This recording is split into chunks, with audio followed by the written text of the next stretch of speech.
I am here to discuss finance bill. I am telling you this. If this finance bill passes, the following will happen.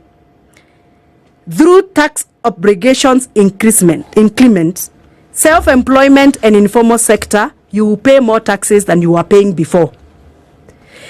Polythene paper is going to go high. Businesses that are packing products, mafuta ya nywele, dawa, kila kitu ambacho kinatumia karatasi ya nylon, tengenezeni biashara zenyu kwa sababu bei ya ufanyikazi wa hiyo biashara itaenda juu. Effect of digital marketing, wale watu wanafanya digital marketing kwa sababu ya ile nilisema ya the holding tax, mnakumbuka? Itaenda juu. Effect of content creation, nyinyi watu ambao mnatengeneza content majenzi, cost yenyu ya withholding tax itaenda juu. Effect of fuel and power, Kenya Power, itaenda juu. Effects of royalty za softwares, royalty za any software in this country itaenda juu kwa sababu royalty has been redefined to the distribution.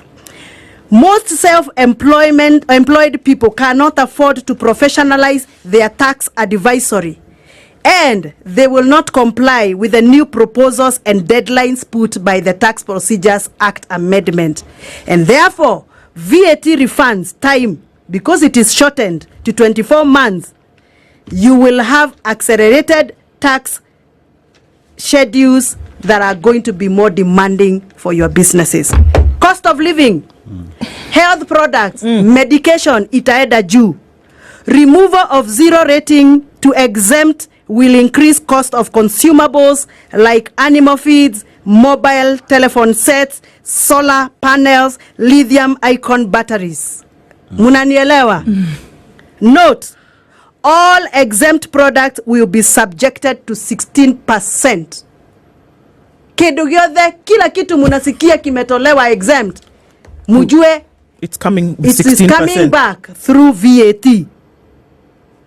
Hello?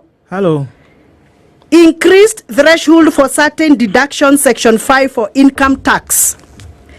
Low income earners, brace yourself for increased taxable incomes, and therefore you will be liable to pay taxes henceforth.